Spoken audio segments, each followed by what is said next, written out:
கிறிஸ்துவுக்குள் பிரியமானவர்களே, இந்த நாளுக்கான மாலை நேரம் அண்ணா அப்போஸ்தலனாகிய பவுல் ரோமருக்கு எழுதின நிருபம் 9ஆம் அதிகாரம் 5வது வசனம்.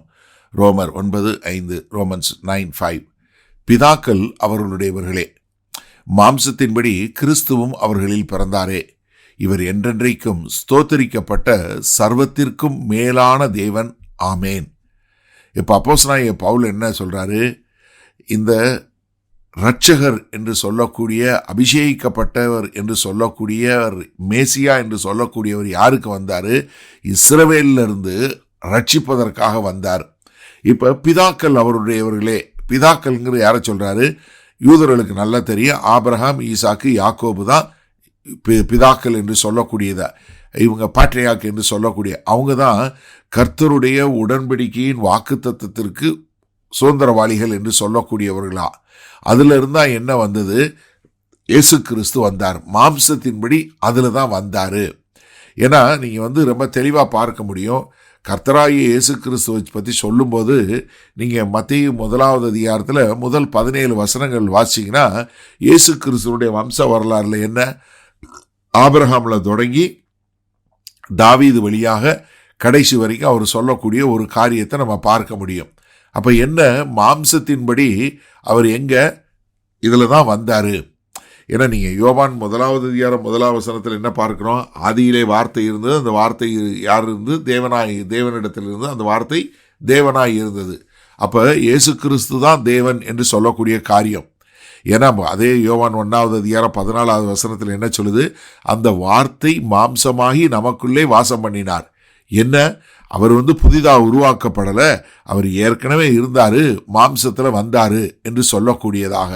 அப்ப என்ன, கிறிஸ்துவும் அவர்களில் தான் பிறந்தாரு. நீங்க திரும்ப திரும்ப எப்பவுமே பார்த்தீங்கன்னா அப்போஸ்தலனாகிய பவுல் சொல்லும்போது, ரோமர் 1வது அதிகாரத்தில் இயேசு கிறிஸ்துவனுடைய சொல்லும்போது மாம்சத்தின்படி இங்க தாவீதின் வம்சத்தில் வந்த இயேசு கிறிஸ்துங்கிறது சொல்வாரு.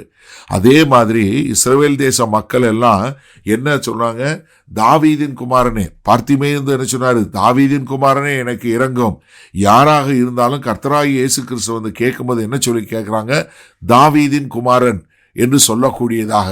அப்ப இவர் என்ன, அது அவங்களுடைய வம்சாவளியில வந்தாரு. ஆனா அவர் யாரு?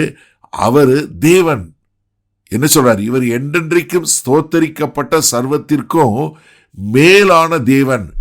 எப்படி இந்த இரட்சகர் என்று சொல்லக்கூடிய மேசியா என்பவர் இவர் மனிதனாக வந்தவர் மாத்திரமல்ல, இவர் என்ன, எல்லாவற்றிற்கு மேலாய் சகலத்தை ஆளுகிற ஏக சக்கராதிபதி. அவர் நித்திய தேவன் என்று சொல்லக்கூடியதாக. ஏன்னா இங்க சொல்லும்போது என்ன, அவருக்கு ஸ்தோத்தரிக்கப்பட்ட தேவன் சொல்லி ஆமேன் என்று சொல்லக்கூடியதாக. ஏசாயா 9வது அதிகாரம் 6வது வசனம். இப்போ நம்ம இன்னொரு கிறிஸ்மஸ் சீசன் இப்போதான் கொண்டாடணும். நீங்கள் என்ன அங்கே சொல்லும்போது, நமக்கு ஒரு பாலகன் கொடுக்கப்பட்டார், நமக்கு ஒரு குமாரன் பிறந்தார் என்று சொல்லும்போது என்ன, நமக்கு ஒரு பாலகன் பிறந்தார், நமக்கு ஒரு குமாரன் கொடுக்கப்பட்டார். அவர் யாரு? தேவன். அவர் நித்திய பிதா என்று அழைக்கப்படுவார் என்று சொல்லக்கூடியதாக. அவர் என்றென்றைக்கு ஸ்தோத்தரிக்கப்பட்டவர், ஆமேன் என்று சொல்லி சொல்லும்போதே என்ன, அவரால் தாங்க முடியாம கர்த்தரை ஸ்தோத்தரிக்கக்கூடிய காரியத்தை நம்ம பார்க்கிறோம். சரி, இதனால இந்த வசனத்தை நம்ம எப்படி எடுத்துக்கொள்வது? அதாவது நமக்கு என்ன வேணும்னா, கர்த்தராகிய இயேசு கிறிஸ்துவினுடைய இந்த இரட்டிப்பான ஒரு தன்மையை நம்ம புரிந்து கொள்ளணும். என்ன, அவர் தேவன், முழுவதும் தேவன், முழுவதும் மனுஷன். ஏன்னா நீங்க இதை தெளிவாக தெரிஞ்சு கொள்ளலைன்னா என்ன பண்ண முடியாது? நம்மளால அவரை ஆராதிப்பதிலையும் நம்முடைய விசுவாசம் இன்னும் அவர் மேல் ஆழமாய் போவதிலும் பிரச்சனை வந்துடும். ஏன்னா இயேசு கிறிஸ்து நல்ல போதனைகளை கொடுத்தாரு, கர்த்தர்கிட்டருந்து வந்தாரு, அவர் ஒரு தீர்க்கதரிசி, அவர் வியாதிகளை குணப்படுத்தக்கூடியவர், நல்ல போதகர், நல்ல மேய்ப்பன், இது எல்லாமே உண்மை. ஆனா இதோட நின்னீங்கன்னா உங்களுடைய விசுவாசம் பூரணம் இல்லை. ஏன்னா இன்னைக்கு இஸ்லாம்லையும் இயேசு கிறிஸ்து ஒரு தீர்க்கதரிசிங்கிறத ஒத்துக்குருவாங்க, இயேசு கிறிஸ்து திரும்ப வரப்போறாருங்கிறதையும் ஒத்துக்குருவாங்க. ஆனா இயேசு கிறிஸ்து தேவன்கிறத ஒத்துக்க மாட்டாங்க. ஆனா இயேசு கிறிஸ்து தேவன் இல்லை என்று சொல்லக்கூடிய எந்த ஒரு காரியமும் என்ன பண்ணாது? ஒரு விசுவாசத்துல உங்களை கொண்டு போய் சேர்க்காது, உங்களுக்கு ரட்சிப்பை வழங்காது. ஏன்னா நீங்க பாருங்க, கர்த்தருடைய உண்மைத்தன்மை பாருங்க. கர்த்தர் என்ன சொன்னாரு? இஸ்ரவேலை கொண்டு வருவதற்கு நான் ஒரு இரட்சகரை உண்டாக்கி, அது பிதாக்களினுடைய மூலமாய் நான் ஒரு இரட்சகரை கொண்டு வந்து இவர்களை ரட்சிப்பேன்னு சொல்லி சொன்னாரு. அதை நிறைவேற்றக்கூடிய ஒரு காரியத்தை நம்ம பார்க்கிறோம். அப்ப என்ன, கர்த்தராய் இயேசு கிறிஸ்து சொன்ன வார்த்தையின், கர்த்தராய் இயேசு கிறிஸ்துவை குறித்து சொன்ன வார்த்தைகளை பிதாவாகிய தேவன் நிறைவேற்றினார்.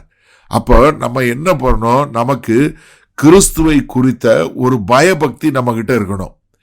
ஏன்னா கிறிஸ்துவை குறித்த அவர் முழுவதும் மனிதன், முழுவதும் தேவன் என்பது வரும்போதுதான் அவருக்குரிய கணமோ அவருக்குரிய பயபக்தியும் நம்மிடத்தில் உண்டாகும். மகா கிருபையும் இரக்கம் நிறைந்த எங்கள் அன்பின் தகப்பனே, இது அந்த செய்தியை கேட்டுக்கொண்டு இருக்கிற ஒவ்வொரு ஜனமும் அவர் எப்படி முழுவதுமாய் மனிதனாய் முழுவதுமாய் தேவனாயும் இருக்கிறார் என்று சொல்லக்கூடிய ஒரு கிருபையிலே எங்கள் தேவன் ஆண்டவரே இவர்களை வழிநடத்தி, இவர்கள் உம்மேல் ஒரு நல்ல ஒரு விசுவாசத்தில் வளர்ந்து உமக்கென்று வாழ ஒப்புக் கொடுக்கிறோம். மீட்பெரும் இரட்சகருமாகிய இயேசு கிறிஸ்துவின் மூலம் பிதாவே, ஆமேன்.